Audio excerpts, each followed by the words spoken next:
Good morning बच्चों, welcome to your psychology class. अब तक की क्लास में हम लोगों ने पढ़ा कि व्यवहार के पीछे कार्यरत नर्वस सिस्टम या तंत्रिका तंत्र की जो बेसिक यूनिट है, जो आधारभूत इकाई है न्यूरॉन, उसके विषय में अब तक हम लोगों ने पढ़ा। उसकी संरचना, उसके कार्य के विषय में, उसके अलग अलग प्रकार। अब इसको जानने के बाद अब हम बात करते हैं तंत्रिका तंत्र की, उसकी संरचना और उसके कार्य। तो आइए आज की क्लास शुरू करते हैं। एंड आई होप कि आप लोगों ने कल का काम पूरा किया होगा। तो आज आगे पढ़ाने के बाद फिर मैं आप लोगों का काम भी देखना चाहूँगी। जिसने जिसने भी पूरा किया है, आप उसकी कोई भी एक पेज की पूरा भी आप नहीं भी भेज सकते हैं ग्रुप में, तो बस ये जिससे शो हो कि हाँ आपने काम किया है, ऐसी कोई पिक आप ज़रूर भेजें। ओके।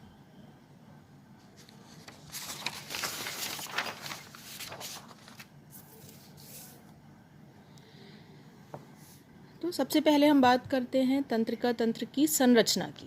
पहले संरचना समझ लें, फिर हम कार्य के पे आएंगे। तो ये आपके आसानी के लिए मैंने एक फ़्लो चार्ट बनाया है। फ़्लो चार्ट आप लोग जानते होंगे, जिसमें कि सभी पार्ट दर्शाए गए हैं। ठीक है, आइए इसको समझते हैं। तंत्रिका तंत्र, इसको हम मुख्यतः दो भागों में डिवाइड कर सकते हैं। दो भागों में डिवाइड होते हैं: केंद्रीय तंत्रिका तंत्र, सेंट्रल नर्वस सिस्टम, और सीमांत या परिधीय तंत्रिका तंत्र, पेरिफेरल नर्वस सिस्टम। आप इसके शब्द से ही समझ सकते हैं। केंद्रीय का क्या मतलब हुआ? केंद्र क्या होता है? सेंटर, मतलब बीच में, जो बीच में होता है।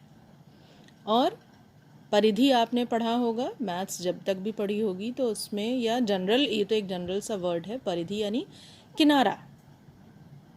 सीमांत भी आप समझ सकते हैं कि सीमा की ओर, अंत, जहाँ पे सिंपल उसमें आप समझिए कि केंद्रीय तंत्रिका तंत्र बॉडी के बीच का पार्ट, और परिधीय या सीमांत तंत्रिका तंत्र पेरिफेरल नर्वस सिस्टम यानी किनारे की ओर का जो भाग है। तो बीच का भाग मिलकर केंद्रीय तंत्रिका तंत्र बनाता है, और जो किनारे की ओर का जो भाग है वह पेरिफेरल नर्वस सिस्टम या सीमांत तंत्रिका तंत्र कहलाता है। अब एक एक करके हम इसके बारे में बात करते हैं। सबसे पहले हम केंद्रीय तंत्रिका तंत्र की बात करते हैं। केंद्रीय मतलब केंद्र में क्या होता है? अगर आप अपने शरीर को देखें तो बीचों बीच क्या है? सबसे बीच सब, अगर हम ऐसे वर्टिकली देखें तो हमारा सर है ना, और पीछे की जो हमारी बैकबोन है, जो रीढ़ की हड्डी है, ये बीच में होती है। तो उसी में जो हमारा सर होता है, जो हमारा हेड है, उसमें, उसके अंदर हमारा मस्तिष्क होता है। एक हार्ड कवरिंग होती है, उसके अंदर हमारा मस्तिष्क होता है।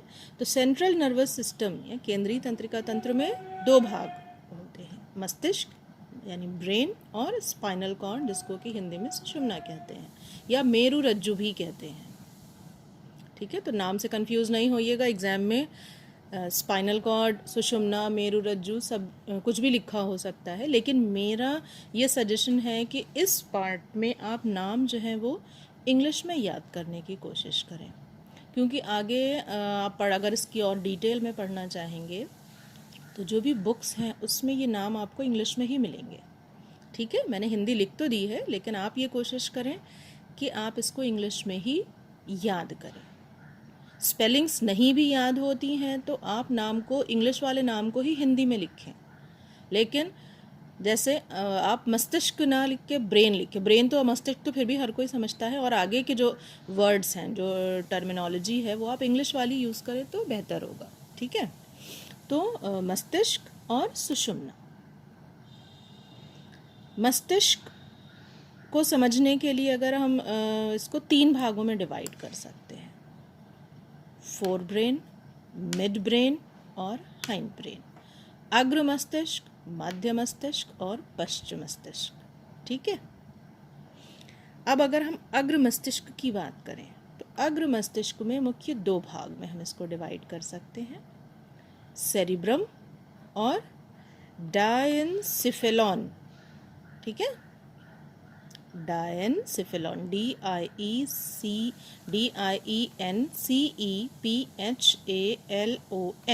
डायनसिफेलॉन। डायनसिफेलॉन के दो पार्ट होते हैं, थैलेमस और हाइपोथैलेमस।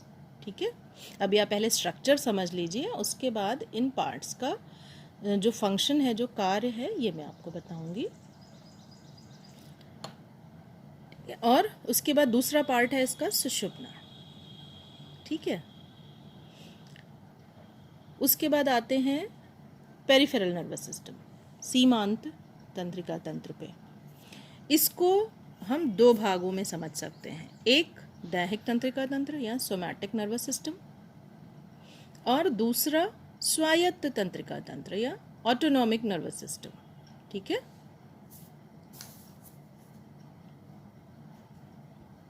ऑटोनॉमिक नर्वस सिस्टम के भी दो डिविजन्स होते हैं। कार्य के आधार पर अगर हम देखें तो दो डिविजन्स होते हैं, एक अनुकंपित भाग सिंपैथेटिक डिवीजन होता है और दूसरा पैरासिम्पैथेटिक डिवीजन होता है, परानुकंपित भाग। ठीक,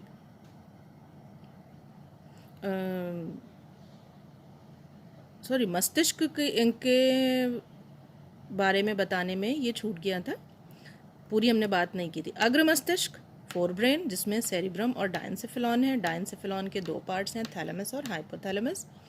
फिर आता है मध्य मस्तिष्क, मिड ब्रेन, जो अग्र और पश्च के बीच में स्थित होता है और इन दोनों को जोड़ने का काम करता है।